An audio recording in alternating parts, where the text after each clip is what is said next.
Hello students, आज के video lecture में हम स्टडी करने वाले हैं हेलो एल्केन और हेलो एल्कीन के अंदर ऑप्टिकल एक्टिविटी के बारे में।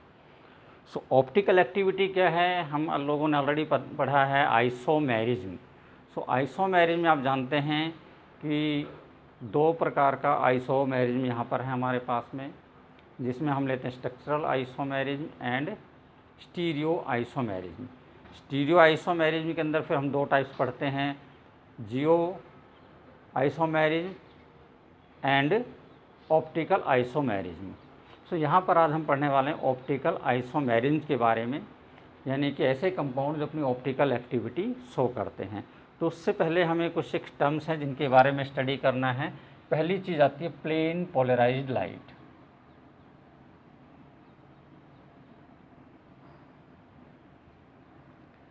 Plane polarised light. तो स्टूडेंट्स, प्लेन पोलराइज्ड लाइट क्या है? आप जानते हैं कि जो विजिबल रेडिएशन है इसके अंदर 7 कलर्स प्रेजेंट हैं, VIBGYOR 7 कलर्स हैं। इस विजिबल लाइट को हम कहते हैं पॉलीक्रोमैटिक। ये है हमारी पॉलीक्रोमैटिक। यहाँ पर पॉली का मतलब क्या है? मैनी, और क्रोमैटिक मीन्स कलर से है, यानी कि मैनी कलर है। वे a light which consist of many colours, तो वो बीम ऑफ लाइट जिसमें बहुत से कलर्स होते हैं उसको हम कहते हैं पॉलीक्रोमैटिक। इसी प्रकार से टर्म आएगी आपके साथ पास monochromatic. Monochromatic. Monochromatic, mono means single, chromatic means colour, जिसमें सिंगल कलर हो, या सिंपल वे में कहें तो सिंगल वेवलेंथ। इसमें भी हम क्या करते हैं, एक सिंगल वेवलेंथ की लाइट को चूज करते हैं, एक ही वेवलेंथ हो। क्वेश्चन ये आता है कि हम मोनोक्रोमैटिक लाइट कहाँ से प्राप्त करेंगे। +1 क्लास में आपने पढ़ा था स्पेक्ट्रम के बारे में, जहाँ पर हमने पढ़ा था emission spectrum and absorption spectrum. और वहाँ से हमने पढ़ा था कि जो किसी भी एलिमेंट का स्पेक्ट्रम है वो जस्ट लाइक एक फिंगरप्रिंट है, जिससे हम उसकी आइडेंटिटी का पता लगा लेते हैं। और सभी एलिमेंट का अपना एक स्पेसिफिक स्पेक्ट्रम होता है, यानी कि एक पर्टिकुलर वेवलेंथ की लाइट को वो एमिट या एब्जॉर्ब कर सकते हैं जब उनके ऊपर विजिबल रेडिएशन को एक्सपोज किया जाता है, बॉम्बार्ड किया जाता है। जैसे कि एग्जांपल के रूप में अगर लें हम सोडियम वेपर्स जो हैं, अगर इसमें से हम लाइट पास कराते हैं तो येलो कलर की जो लाइट है, जिसका 598 नैनोमीटर वेवलेंथ है, इसको ये एब्जॉर्ब कर लेगा, बाकी कलर्स को ट्रांसमिट होने देगा। इसके विपरीत अगर हम सोडियम लैम्प का इस्तेमाल करें, सोडियम या सोडियम साल्ट को हीट करते हैं फ्लेम के अंदर, और उसमें से निकलने वाली लाइट को अगर हम स्पेक्ट्रोस्कोप के अंदर टेस्ट करके देखते हैं, उसकी वेवलेंथ को मेजर करते हैं, तो हम पाते हैं कि उसकी वेवलेंथ यही है जो लाइट उसने एब्जॉर्ब की थी। तो ये कौन सी लाइट होगी? क्योंकि सिंगल कलर है, एक पर्टिकुलर वेवलेंथ आ रही है यहाँ पे। तो इस प्रकार की जो लाइट है उसको हम क्या कहते हैं? मोनोक्रोमैटिक लाइट कहते हैं। तो यहाँ पर हमें प्लेन पोलराइज्ड लाइट जो है वो भी कैसी होनी चाहिए? प्लेन पोलराइज्ड मोनोक्रोमैटिक लाइट ले लेते हैं हम यहाँ पे। तो मोनोक्रोमैटिक तो आपको क्लियर हो गया, मोनोक्रोमैटिक लाइट यानी कि जिसमें सिंगल वेवलेंथ यानी कि सिंगल कलर प्रेजेंट है, दैट इज कॉल्ड मोनोक्रोमैटिक। अब प्लेन पोलराइज्ड लाइट की बात करते हैं। हम जानते हैं कि जो लाइट वेव्स हैं वो कैसी हैं? ट्रांसवर्स वेव्स हैं।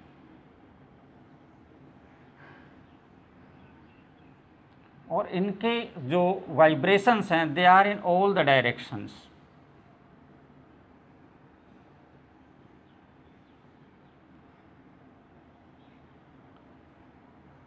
थ्री वाइब्रेशन होता है, यानी कि अगर मैं ये पेन को मान के चलता हूँ कि लाइट और direction of propagation of light है, तो जो इसका वाइब्रेशन है वो ऐसे भी है, ये ऐसे भी होगा, इसके परपेंडिकुलर ऐसे तिरछा भी होगा और ऐसे भी होगा। मीन्स जो वाइब्रेशन है वो हर तरह से हो रहा है, तीनों प्लेन में 3D प्लेन में वाइब्रेशन हो रहे हैं। अब अगर मैं ऐसा करूँ कि इसको किसी स्लिट में से पास करा दूँ, जिससे कि केवल जो इसके perpendicular vertical up and down है केवल वो वाइब्रेशन बच जाए और बाकी के सारे वाइब्रेशन इसमें ख़त्म हो जाएं, तो ये लाइट कहलाएगी plane polarised light. Means which is having vibration only in one plane. So plane polarise monochromatic light क्या हो गई? It is a light of single wavelength which is having vibration only in one plane, यानी कि one axis में हो, ना कि सभी एक्सिस में हो, या तो एक्स एक्सिस में या वाई एक्सिस या जेड एक्सिस में से किसी एक एक्सिस में ही उसका वाइब्रेशन प्रेजेंट हो। यानी कि जो क्रेस्टोट्रफ हम यहाँ पर बनाते हैं वो एक ही प्लेन के अंदर हों। अगर हम ऐसे ले रहे हैं तो केवल ऐसे ही हों, बाकी सारे ना हों, केवल इस प्रकार से लाइट हो। इस लाइट को हम कहते हैं प्लेन पोलराइज लाइट। अब अगला क्वेश्चन आता है कि प्लेन पोलराइज्ड हम प्राप्त कैसे करेंगे, क्या तरीका हमारे पास है प्लेन पोलराइज्ड को प्राप्त करने का। सो वो तो ऑलरेडी मैंने बता दिया कि एब्जॉर्प्शन या एमिशन स्पेक्ट्रम है, वहाँ से आप कर सकते हैं। अब उसके प्लेन को पोलराइज कैसे करेंगे, उसके लिए हम क्या करते हैं, जो ये लाइट है मोनोक्रोमेटिक लाइट, इसको हम पास करवा देते हैं निकोल प्रिज्म में से। It is pass through a Nicol prism. So यहाँ से जब आप पास कराते हैं तो इसके अंदर से केवल एक ही वेवलेंथ जो है वो बचते, यानी कि एक ही डायरेक्शन के वाइब्रेशन बचते हैं, बाकी जो वाइब्रेशन है वो ख़त्म हो जाते हैं। तो इसमें से हम पास करा देते हैं निकोल प्रिज्म में से, और इस प्रकार से प्राप्त कर लेते हैं हम इसको। अब हम देखते हैं कि होता है कि ये पूरा जो प्रोसेस है। अब आगे है ऑप्टिकल एक्टिविटी सब कैसे शो करेगा। ये तो प्लेन पोलराइज्ड लाइट होगी। अब कुछ सबस्टांसेस ऐसे होते हैं जो एक से अधिक फॉर्म में पाए जाते हैं, और उनकी फॉर्म इस प्रकार से होती है, यानी कि उनके जो स्पेशल अरेंजमेंट है उसमें थोड़ा सा डिफरेंस होता है। और स्पेशल अरेंजमेंट का जो डिफरेंस है उसका नतीजा ये होता है कि वो दोनों जो कंपाउंड्स हैं वो एक दूसरे के जस्ट लाइक मिरर इमेज होते हैं। अब मिरर इमेज है तो दो चांसेस हैं वहाँ पर। एक तो ये है कि वो मिरर इमेज एक दूसरे को सुपर इम्पोज कर सकते हैं, यानी एक दूसरे को कवर कर सकते हैं अगर ऊपर नीचे हम उनको रख दें तो। दूसरा है कि वो सुपर इम्पोज नहीं करते हों। अगर वो एक दूसरे को सुपर इम्पोज करते हैं तो इसका मतलब है कि वो ऑप्टिकली एक्टिव नहीं हैं। और अगर वो मिरर इमेज एक दूसरे को सुपर इम्पोज नहीं करती हों, non superimposable mirror image हों एक दूसरे के, तो हम कहेंगे कि ये सबस्टांस ऑप्टिकली एक्टिव है। तो पहले तो हम इस चीज़ को समझते हैं कि ये क्या है जो सुपर इम्पोजेबल मिरर इमेज का है। अब इसके लिए समझिए कि हमारे ये हथेली है मेरी, अगर मैं इसको मिरर के सामने रखता हूँ तो इसका जो इमेज बनेगा वो कैसा मिलेगा, आपकी दूसरी हथेली इसको सामने कर लें, बिल्कुल ऐसा मिलेगा। अगर मैं इस हथेली को ऐसे मिरर पे ले जाऊँ तो ये क्या हो गई, सुपर इम्पोज हो गई। लेकिन ऐसे नहीं करना है हमें, ये तो जस्ट अपोजिट हो गया, क्योंकि जो इमेज बनती है वो लेटरली इन्वर्टेड है। अब आप इस हथेली को जो आपकी इमेज है, आप उसको सपोज करिए कि आपने इसको 180 पर ऐसे रोटेट कर दिया। अब हम इसको ऐसे सुपर इम्पोज करते हैं। अब देखिए क्या एक हथेली दूसरी हथेली को कवर कर पा रही है, ऐसा नहीं हो रहा है। आप आसानी से बता सकते हैं कि दोनों हथेलियाँ एक दूसरे के आगे पीछे लगी हुई हैं, means they are non superimposable mirror image. तो ऐसी अगर इमेज बनती है किसी मॉलिक्यूल के जो दो अलग अलग स्ट्रक्चर्स हैं, स्पेशल अरेंजमेंट हैं, वो इस प्रकार से हैं कि वो एक दूसरे को कवर नहीं कर सकते हैं। अगर उनको एक पर्टिकुलर डायरेक्शंस के अंदर ही ले आया जाए, उनके यानी कि मिरर इमेज के रूप में पहले लिया जाए और उसके बाद उनको एक दूसरे के ऊपर रखा जाए, तो वो अगर नॉन सुपर इम्पोजेबल है तो हम कहेंगे ये ऑप्टिकली एक्टिव है। अब इसका कारण समझते हैं क्या है। ऑप्टिकली एक्टिव कब होंगे, जब सुपर इम्पोजेबल होंगे। ऑप्टिकली एक्टिव नहीं तो ऑप्टिकली एक्टिव हो जाएंगे, इनएक्टिव जब सुपर इम्पोजेबल हों। अब देखिए ये ऐसा क्यों है। अगर मैं यहाँ पर देखूँ इस हथेली के अंदर तो कोई भी ऐसा प्लेन ऑफ सिमेट्री नहीं, मीन्स ऐसा कोई भी पॉइंट नहीं है जहाँ से हम इसके दो इक्वल हिस्से कर सकते हो कि ऊपर नीचे ऐसे फोल्ड करें तो कवर हो जाए। ना ऐसे कर सकते हैं ना ऐसे कर सकते हैं, इसलिए क्या बनाएगा, non superimposable mirror image. यानी कि ऐसे जो सबस्टांसेस हैं उसके अंदर कोई ना कोई ऐसा सेंटर प्रेजेंट होता है जहाँ से अगर आप उसको पास कोई भी एक प्लेन ड्रॉ करते हैं तो वो उनको दो आइडेंटिकल पार्ट्स में डिवाइड नहीं कर सकता है। ऐसे जो सबस्टांस हैं उनको हम वो कहते हैं कि वो ऑप्टिकली एक्टिव हैं और नॉन सुपर इम्पोजेबल इमेज बनाएंगे। और उस सेंटर पे जहाँ पर ऐसी कंडीशंस है उसको हम क्या बोलेंगे, दैट पॉइंट इज कॉल्ड चीरल। और ये नॉर्मली क्योंकि हम यहाँ पर ऑर्गेनिक कंपाउंड्स की बात कर रहे हैं तो ऑर्गेनिक कंपाउंड में वहाँ पर कार्बन तो प्रेजेंट है, तो कार्बन के साथ ही बाकी सब कुछ जुड़े हुए हैं, तो अब एक ऐसा कार्बन ज़रूर प्रेजेंट होगा चैन में जहाँ से अगर उस कार्बन को आप चूज करते हैं एज ए सेंटर, तो वहाँ पर कोई प्लेन ऑफ सिमेट्री आपको नहीं मिलेगा, और इस प्रकार का जो कंपाउंड होगा उसको हम क्या कहेंगे, non superimposable mirror image कहेंगे। सो एक चीज़ तो ये हो गई आपकी non superimposable mirror image के बारे में।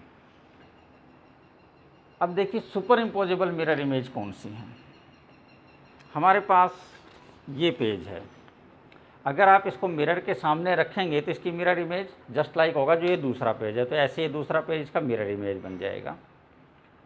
अब अगर मैं इसको 180 पे ऐसे रोटेट कर देता हूँ, रोटेट करने के बाद अगर मैं इन दोनों पेजेज को आगे पीछे लगा देता हूँ, सो सामने से देख करके आप क्या बताएंगे कि ये तो एक ही पेज है, दूसरा पेज गायब है। मीन्स पहले पेज ने क्या किया, दूसरे को सुपर इम्पोज कर दिया। अगर मैं ऐसे घुमा भी देता हूँ तो भी आपको एक ही पेज विजिबल होगा, दूसरा पेज विजिबल नहीं होगा, because they are superimposable mirror image. क्यों है ये, because they are having a plane of symmetry. Plane of symmetry क्या है कि अगर मैं चाहूँ तो इसको यहाँ से, ये इसका प्लेन ऑफ सिमेट्री हो गया, यहाँ से अगर मैं इसको अलग कर देता हूँ, फाड़ देता हूँ, तो ये दो इक्वल पार्ट में पेज क्या हो, दो इक्वल पार्ट में डिवाइड हो जाएगा। इसको अगर ऐसे करता हूँ, यहाँ पर अगर मैं इसको ऐसे अलग कर देता हूँ तो भी यहाँ पर प्लेन ऑफ सिमेट्री है, दो एक जैसे पार्ट बन जाएंगे इसके, इस पेज के। इसी प्रकार से और भी इसमें आप प्लेन ऑफ सिमेट्री बना सकते हैं। सो अगर इस प्रकार से प्लेन ऑफ सिमेट्री प्रेजेंट है तो वो सुपर इम्पोजेबल मिरर इमेज बनाएंगे, यानी कि ऐसे कंपाउंड्स जो है उनको हम क्या कहेंगे, अचीरल। इनके अंदर एक अचीरल सेंटर प्रेजेंट होगा। तो जो चीरल कंपाउंड्स हैं, तो दो शब्द आ गए, चीरल और अचीरल। यहाँ पे लिख देता हूँ मैं इसको, चीरल। चीरल का मतलब क्या बनाएंगे, नॉन सुपर इम्पोजेबल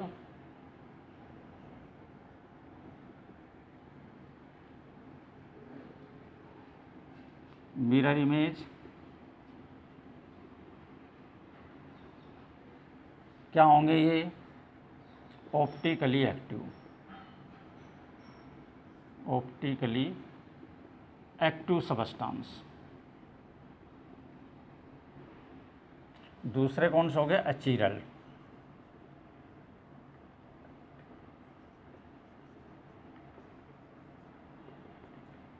कौन से होंगे, it will form superimposable mirror image,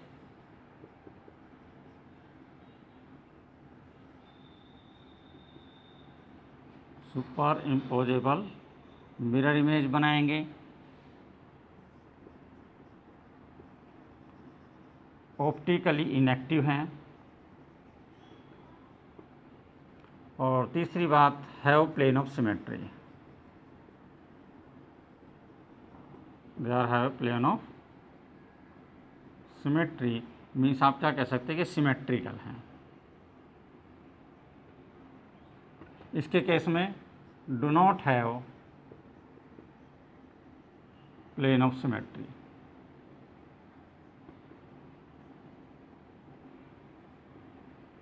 means they are asymmetrical।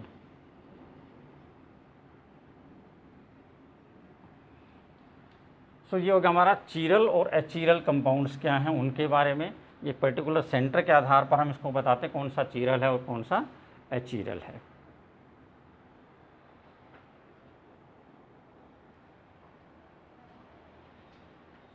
थोड़ा सा बेटर आपको समझ में आ जाए मिरर इमेज क्या है, उसके लिए मैंने एग्जांपल लिया है 2-ब्रोमोब्यूटेन। ये हमने 2-ब्रोमोब्रोमेन का स्ट्रक्चर ड्रॉ किया है। आप यहाँ पर देखिए 3D यानी कि टेट्राहेड्रल अरेंजमेंट होगा। यहाँ पर इस कार्बन के चारों तरफ ये कार्बन क्योंकि चार अलग अलग ग्रुप से जुड़ा हुआ है, दैट्स व्हाई इट इज चीरल। इसकी कोई भी ऐसी प्लेन ऑफ सिमेट्री नहीं जहाँ से आप इसके दो इक्वल पार्ट कर सकते हैं। अगर आप इसका मिरर इमेज लेते हो तो ये इसका मिरर इमेज बनेगा। अब इस मिरर इमेज को थोड़ा सा समझने का प्रयास करिए, क्योंकि 3D में थोड़ा सा आपको ध्यान करना पड़ता है। सपोज करिए कि मैं इसके द्वारा आपको रिप्रेजेंट करना कोशिश कर रहा हूँ। ये आप मान लीजिए कि ब्रोमीन है, ये हाइड्रोजन है, ये मिथाइल ग्रुप है, और ये जो ग्रुप है वो होगा C2H5। अब यहाँ पर देखिए C2H5 मेरी तरफ है, CH3 अवे फ्रॉम मी है, ये H है और ये Br है। अगर आप इसको मिरर के सामने रखेंगे, ले जाएंगे तो इसकी इमेज कैसी बनेगी, ये तो जहाँ वहीं दिखाई देगा आपको, ये जहाँ वहीं दिखाई देगा, ये वाला क्या होगा, इधर आ जाएगा और ये वाला उधर चला जाएगा। ऐसा ही होता है, जो चीज़ मिरर के नज़दीक होती है उसका इमेज नज़दीक बनता है, जो दूर होती है वो दूर बनता है। तो ये दूर है, इसका दूर बनेगा, पीछे बनेगा, और ये आगे है, इसका आगे बनेगा। यानी कि जो इसका मिरर इमेज बनेगा उसमें क्या होगा, इसकी इन दोनों की पोजीशन इंटरचेंज हो जाएगी इस प्रकार से, बाकी चीज़ें एज इट इज रहेगी। तो ऐसा ही यहाँ पर है, देखिए एच की बी आई की पोजीशन यही है, और इन दोनों की पोजीशन क्या हो गई, इंटरचेंज हो गई। अब इस मिरर इमेज को और इसको अगर उठा करके हम एक दूसरे के ऊपर रखें, इसको उठा के इसके ऊपर रखें, तो देखिए सुपर इम्पोज नहीं हो रहा है। जहाँ ये C2H5 था वहाँ पे CH3 चला जाएगा, और C2H5 जो है वो CH3 के ऊपर आ जाएगा। मीन से एक दूसरे को सुपर इम्पोज नहीं करेंगे। तो इस प्रकार का अगर इमेज बनता है तो हम क्या कहेंगे, ये ऑप्टिकली एक्टिव इमेज है। तो ऐसे कंपाउंड जो है वो, जो इमेज है नॉन सुपर इम्पोजेबल बन रही है यहाँ पे, और ये कंपाउंड ऑप्टिकली एक्टिव होगा। तो इस प्रकार से और जो भी कंपाउंड्स आपको दीजिए उनके ऊपर आप अप्लाई कर सकते हो, optically active non super imposable.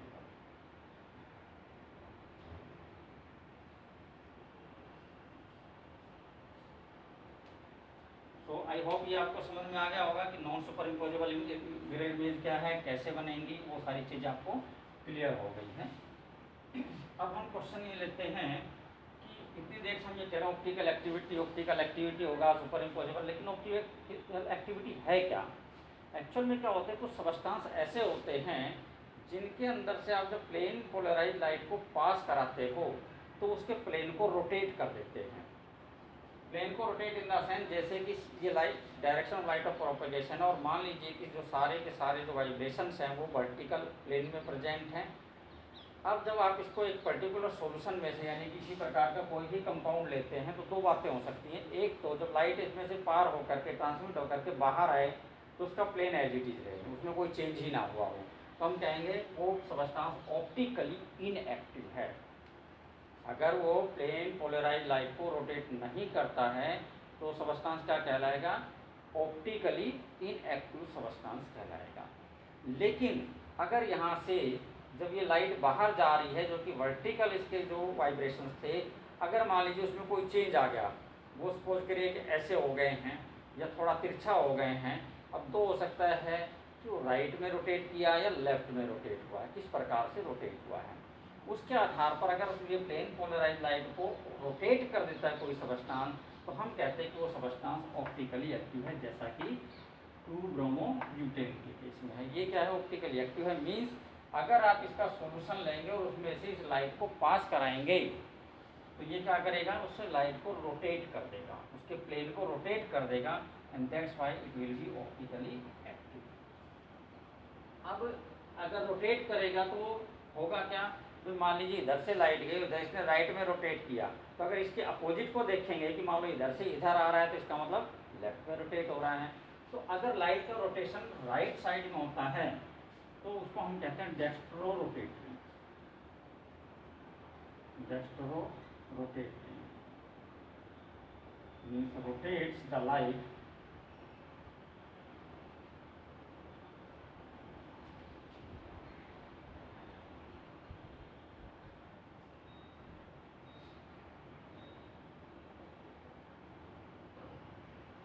इन राइट डायरेक्शन, यानी कि जो उसके वाइब्रेशन है उसको राइट में रोटेट कर देते हैं उसके प्लेन को, इसलिए हम क्या कहते हैं उसको डेक्स्ट्रो रोटेटरी। और अगर वो लेफ्ट में कर देता है तो that will be called लीवो rotatory,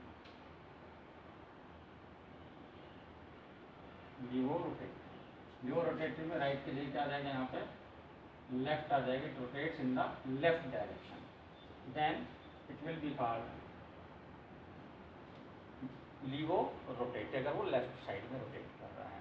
तो दो प्रकार के हमारे पास ऑप्टिकल आइसोमर्स होते हैं, that is the dextrorotatory and laevorotatory. Dextrorotatory को हम प्लस साइन के द्वारा, लीवो रोटेटरी को माइनस साइन के द्वारा भी रिप्रेजेंट करते हैं, या फिर इनके लिए हम वर्ड लेते हैं डी और L, D for dextrorotatory, L for laevorotatory हम यूज करते हैं। ये होगा हमारा ऑप्टिकल एक्टिविटी के बारे में। तो इसका मतलब ये हुआ कि जो ऑप्टिकली एक्टिव सबस्टांस हैं उनमें कम से कम दो स्पेशल अरेंजमेंट होंगे, एक डेस्ट्रो के लिए एक लीवो के लिए। सपोज करिए कि मैं इसको मान लेता हूँ डेस्ट्रो रोटेटरी, ये सपोज करिए कि डेस्ट्रो रोटेटरी है, तो ये कौन सा हो जाएगा मेरा, लीवो रोटेटरी हो जाएगा। अब ये दो जो हैं एक दूसरे के आइसोमर्स हैं, और इन दोनों को हम कहते हैं एक दूसरे का enantiomers. They are called enantiomers. So, और इस प्रोसेस को, फिनोमेनन को इनेंशियोमेरिज्म भी कह सकते हैं। इनेंशियोमेरिज्म क्या होगा? It is a property of compounds to have non superimposable mirror image of each other and can rotate, one of them can rotate the plane polarized light in the right direction and other in the left directions, means they can form retrorotatory and the levorotatory isomers to each other. अब देखिए होगा क्या कि भाई मान लीजिए इसने 10 degree का रोटेशन कराया है, सपोज करिए कि ये हमारा था प्लेन पोलराइज लाइट, ये थी, यहाँ पर जब ये लाइट गई तो यहाँ पर थोड़ा सा क्या हुआ इसका, लेफ्ट में कर देते हैं इसको, इसने क्या किया यहाँ पे लाइट में थोड़ा सा ये इस प्रकार से इसके प्लेन को रोटेट करा दिया। सपोज करिए कि ये है 20 डिग्री का रोटेशन हो गया, 20 डिग्री का रोटेशन सपोज करिए यहाँ पर हुआ, तो ये क्या हुआ, लेफ्ट में क्या है, इसका मतलब -20 हो गया। इसका मतलब अगर इधर से देखेंगे, इधर देखेंगे तो क्या होगा, इस मान लो इसको ओरिजिनल माने तो इसको करें तो क्या होगा, इसका +20 डिग्री हो जाएगा। तो अगर अब इन दोनों को हम एक साथ मिला दें, बराबर अमाउंट लेकर के, डेस्ट्रोरोटेटिव और लिवोरोटेटिव दोनों जो इसके स्पेशल अरेंजमेंट वाले कंपाउंड्स हैं, उनको मिला करके इक्वल क्वांटिटी के अंदर एक मिक्सचर बना लें और उसमें से उस प्लेन पोलराइज्ड लाइट को पास करें, तो क्या होगा, एक +20 डिग्री रोटेट करेगा, दूसरा -20 डिग्री रोटेट करेगा, तो ओवरऑल रोटेशन क्या हो गया, ओवरऑल रोटेशन हमारा हो गया +20 प्लस -20 मीन्स 0। इसका मतलब प्लेन पोलराइज्ड लाइट जो है वो रोटेट नहीं होगी। तो इस मिक्सचर को हम कहते हैं रैस्मिक मिक्सचर।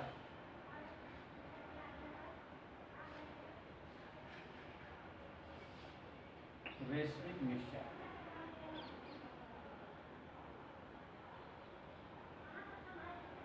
रैस्मिक मिक्सचर क्या है,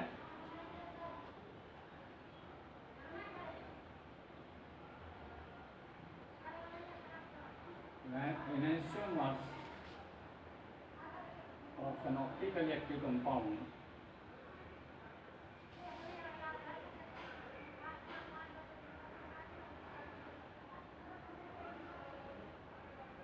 are mixed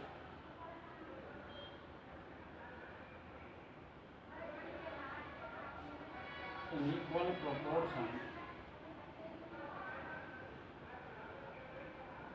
they form an inactive and optically inactive mixture, and it's called